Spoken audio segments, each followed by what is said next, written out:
Hi, my name is Dong. I'm a Canadian animator in the Japanese animation industry. I often get asked what software people use when working on anime, and while I feel most people here draw with pencil and paper, those who do work digitally generally use Clip Studio Paint. Today, let's animate a simple head turn of Tanya from Yojo Senki. I really liked working on this show. Obviously, feel free to draw your own characters or use another one. Just as a heads up, you're going to want to use the Clip Studio Paint EX version for the unlocked frame limit. We're going to have Tanya look to screen left before turning and looking screen center. We'll keep it easy by limiting this to only 4 drawings exposed on Series. Let's create a new file. Set the use of work as animation. For a standard animation, these settings are fine to leave as is. 1920 by 1080 is going to work for 99% of animation film. Under the timeline, make sure the frame rate is 24, and for this one in particular, we'll set the playback time to 48 frames. This makes a 2-second long video. We can always adjust this later on after we create the file. In our canvas, the blue frame is the output frame, so make sure you draw inside of it. At the bottom is the timeline, and if you don't have it, you can bring it up by going into Window, Timeline. We also have 2 layer items set up for us, an animation folder, I'll explain this later, and a white paper layer. I have my thumbnails off. You can adjust this by right-clicking on the layer and selecting the option to your liking. While this setup is fine for normal animation, I personally like to use an animation or layout template. This one is A4 sized and has animation pedicles, which makes it easier to work in a more professional setting. I have a link to this template down below, so check there if you'd like to use it. This is an optional step, and you don't really need to use a template unless you're a professional animator.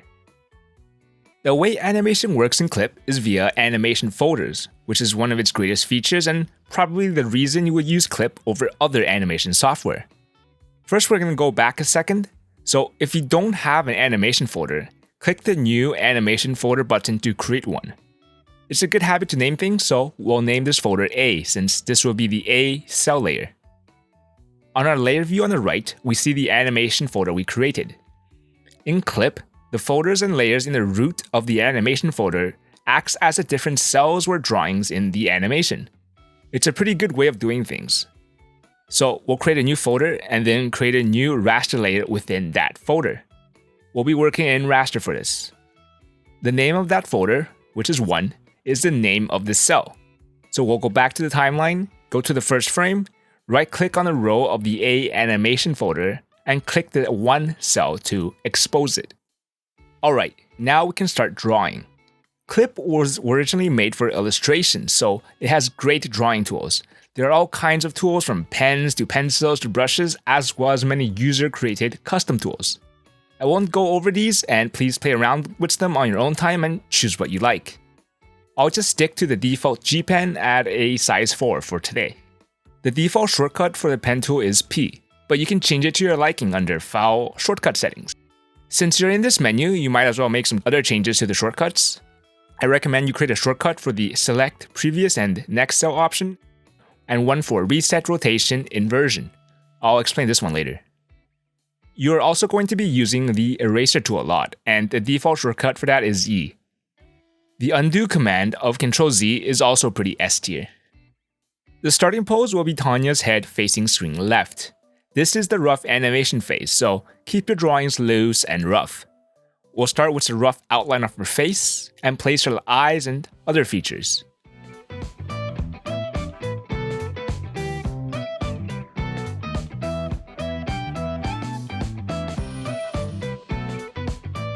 One advantage of digital animation is that you can edit the drawing after the fact, so take advantage of the lasso tool to grab and move parts of the drawing. Draw that ear in, and let's get Tanya's hair drawn on top.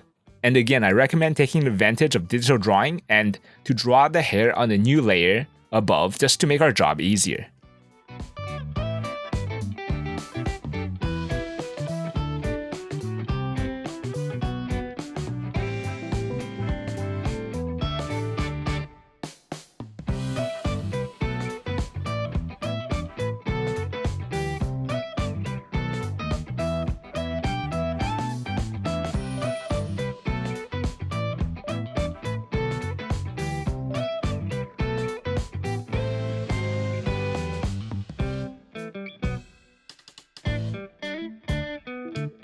Once the line work is done, let's draw color separation lines for the shadows and highlights on a new layer. These will make the painter's life much easier. But before that, let's create a color set of the colors we will be using. Make sure that you're in the Color Set tab in the bottom left, and click the wrench icon and hit the Create New Set button. Give it a name and hit OK. I'll make my currently selected color the color I want to add to the set, and then right-click the empty slots and hit Replace Color. I'll do this for a blue, red, yellow, and a light blue color. The red will mark the highlights and be used to separate colors without a solid line. The blue will be used to mark our shadows. A tip is to use the X shortcut to switch between your primary and secondary colors.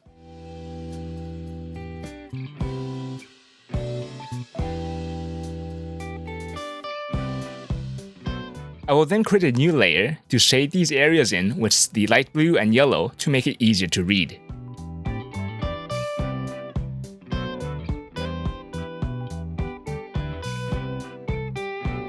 I'll add some red X marks to indicate that those areas are to be empty and not painted in.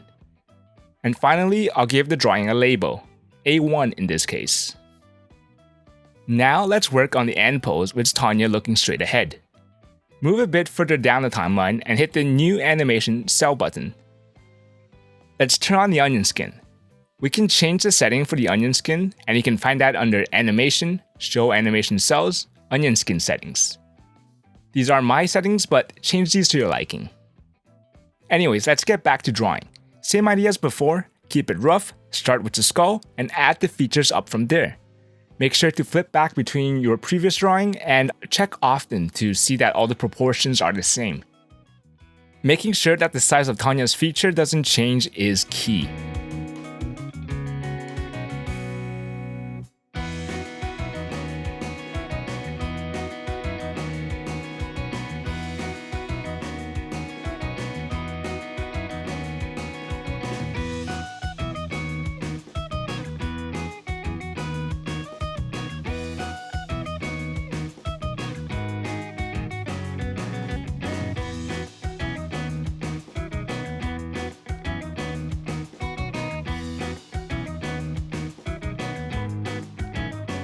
Whenever I feel like a part is the wrong size or in the wrong position, I use the lasso tool and fix it. Get that hair in and add in the shadows and highlights.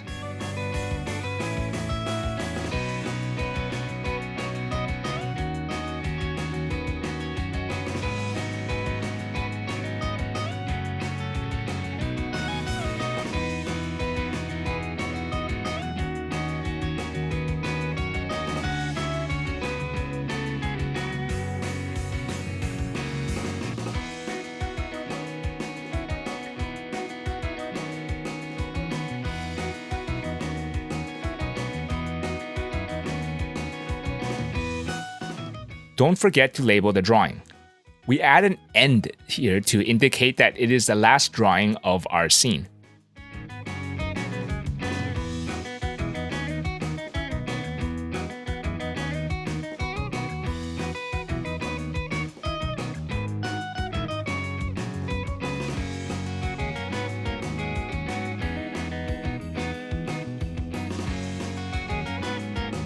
Once that is done, let's figure out the timing and spacing of our in-betweens. So starting from A1, we would have a halfway drawing in the middle, and then another drawing halfway between that. However, when we turn our head, we usually blink, so we're going to need an extra drawing at the halfway point with Tanya and her eyes closed.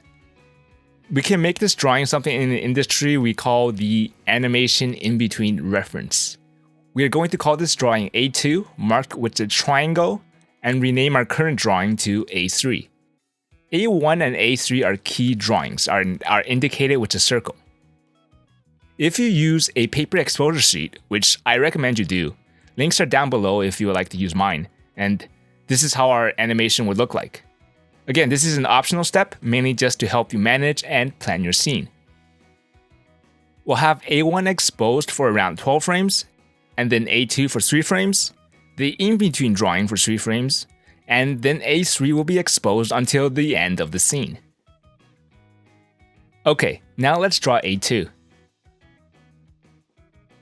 To quickly rename our cells, we can go to the Animation menu, Edit Track, and Rename in Timeline Order. A2 is going to be a 3/4 view of Tanya's head with her eyes closed.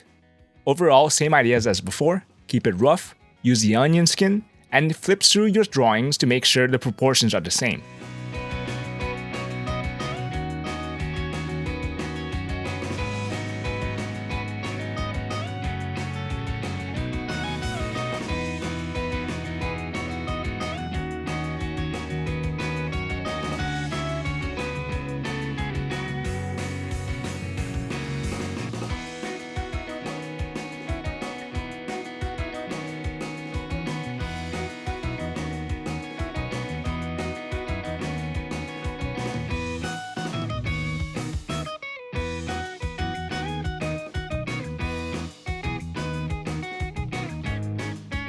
With our drawings done, we can time them by dragging the frame marker in the timeline to match our exposure sheet. Make sure the loop option is selected and hit the play button. Looks nice, eh? Now, after rough animation comes the tie-down pass. This is sometimes called second key animation. Tie-down is still technically part of the rough animation phase, but the tie-down pass is meant to put our drawings more on model so the in-between and cleanup animator has an easier time with our scene. We're going to drag our rough layers and put them in a new folder. We'll name it rough, and then let's create a new folder and call it our tie-down. Put a raster layer in there, and then select the rough folder and lower its opacity. Using our roughs as a base, we draw over it with a focus on keeping things on model and to make the line work tighter.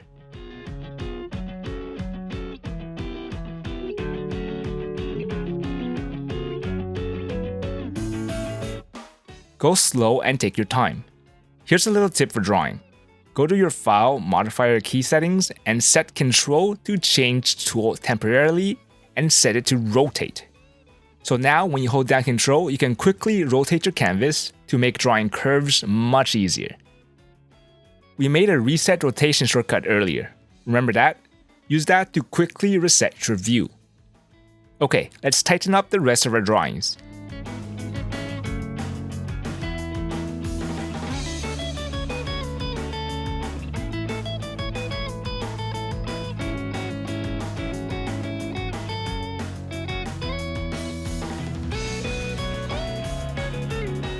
Same thing with the color separation lines, try to tighten them up a bit on the new layer.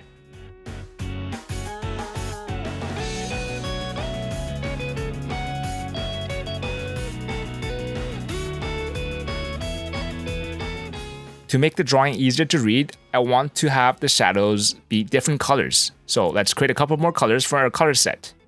A green for hair and an orange for skin. Using those new colors, we shade our shadows in on a new layer.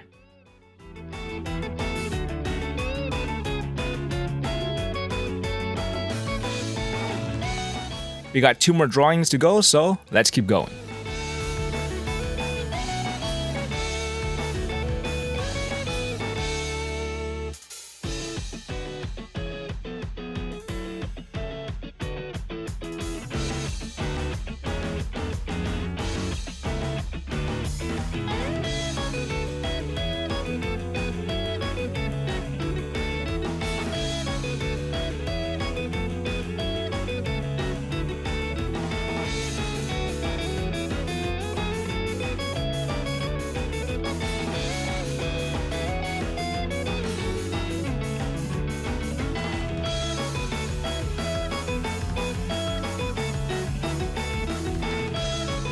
And there we go.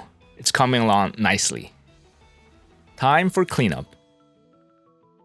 If we go back to our exposure sheet, this is how everything is going to be planned out.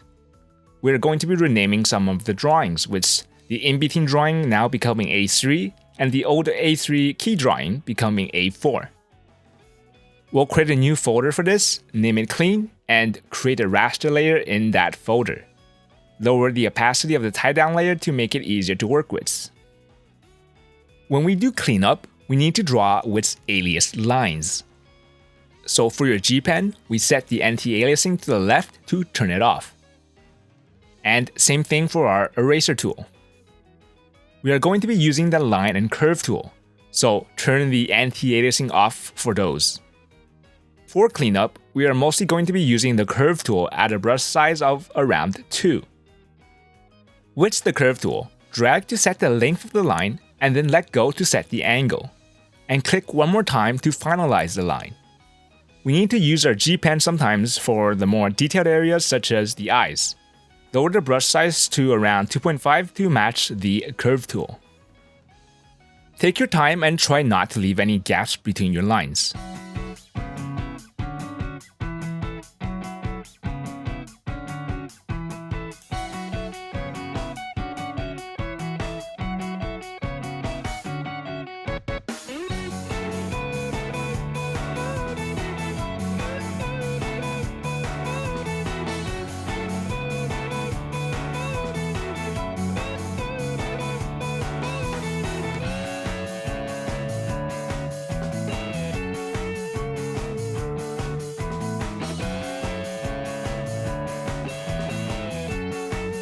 And like before, we need to have our color separation line on a different layer.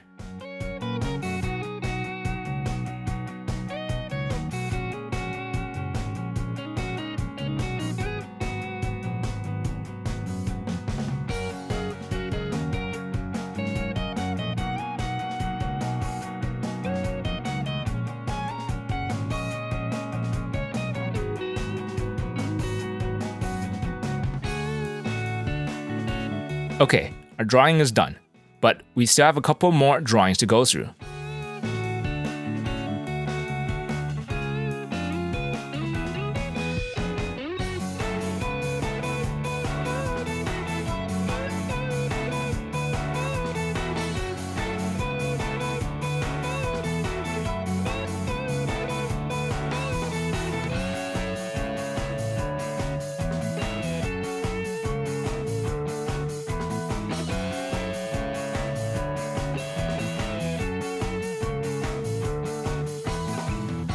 Don't forget to add in the color separation lines for A2 at this stage too.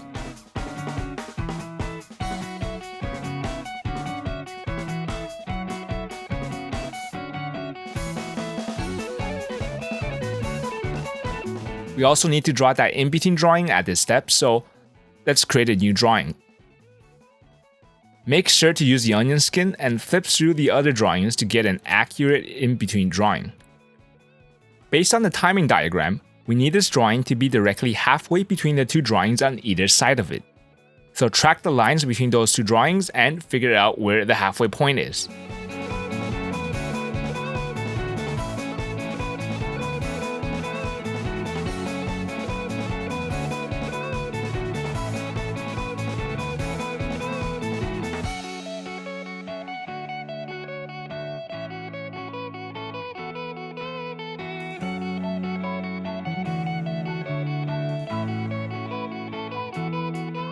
And again, create a new layer for color separation lines.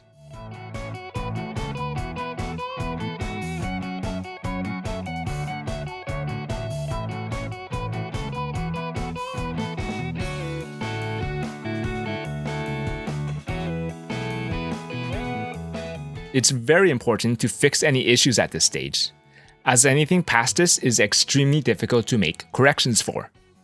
I realized here that I made some errors with Tanya's hair, so I'm going to be redrawing parts of it. And there's our cleaned and in-between drawing. Now we just need to color them.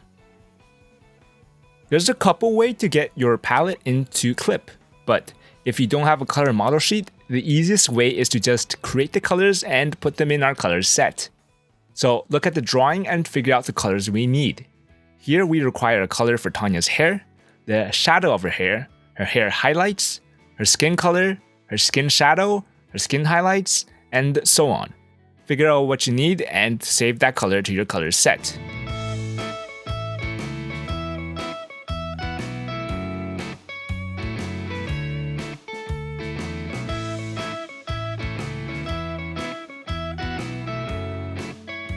Okay, I think these are the colors that we need.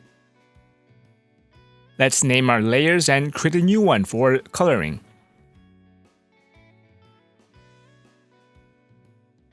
To color, we are going to use the Fill tool. We are going to use the Refer Other Layer Fill tool. We can adjust the close gap option to what we need. Set this higher if you have a lot of gaps in your lines. Set the tolerance to 0 to make it more accurate, and the area scaling to 0 as well so that clip doesn't paint outside the areas we want. Under Refer Multiple, set it to Layer in Folder and turn off anti-aliasing. Now we can start fill tooling in our drawing. Make sure we are coloring on a separate layer that is under the black line work layer, but above the color separation line layer. Make sure to paint in the normal neutral tones first, then after that we'll do the shadows and highlights. We can do a pass later on to fill in any pixels we missed.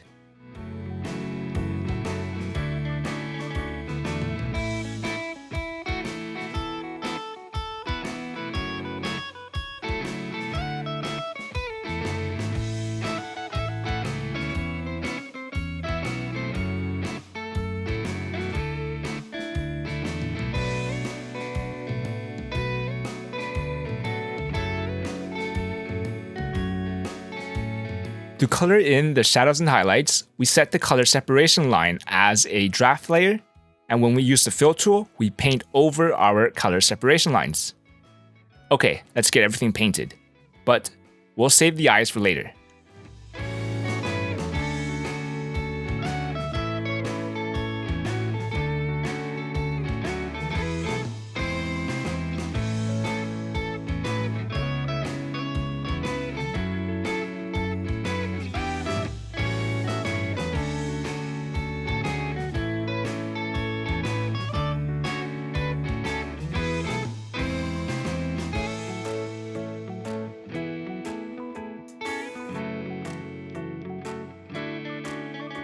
To paint in the eyes, I will be turning off the draft layer designation and manually paint in the areas and the color separation lines themselves, as well as using the brush tool to further separate the lines when necessary.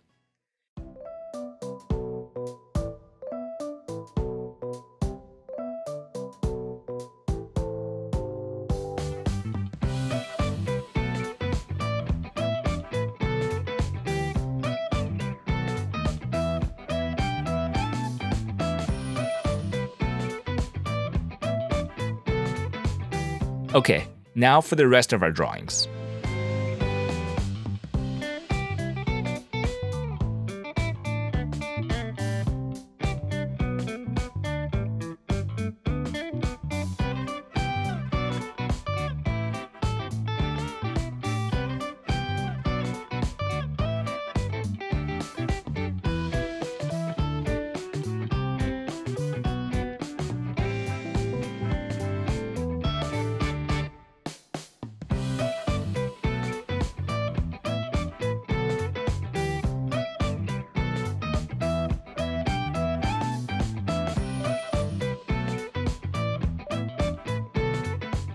To make checking for gaps and unpainted pixels easier, we are going to select the folder and turn on the Change Layer Color option.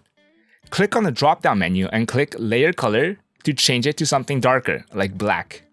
The unpainted areas will show up as white, and then using the Paint Unfilled Area Fill tool, we can quickly paint in those pesky leftover pixels.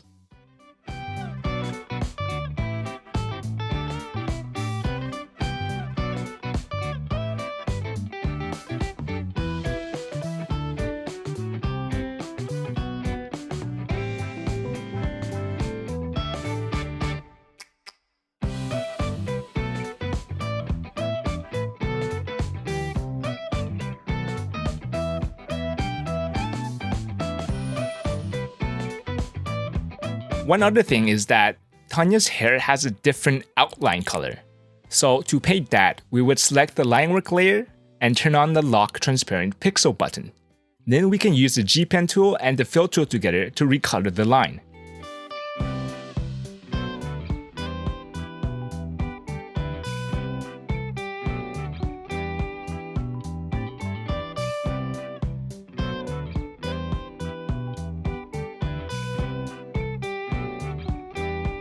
And we can do the same thing with the line work in her pupils.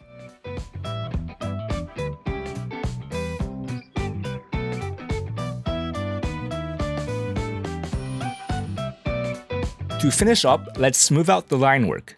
Duplicate the folder by holding Alt and dragging. Hide the original folder and then right-click on the new one and select Merge Selected Layers. Then, with the layer selected, go to Filter, Blur, Smoothing.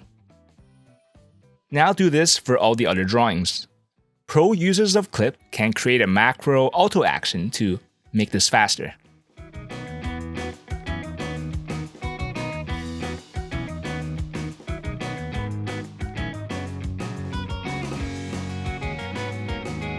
Okay, it's looking good.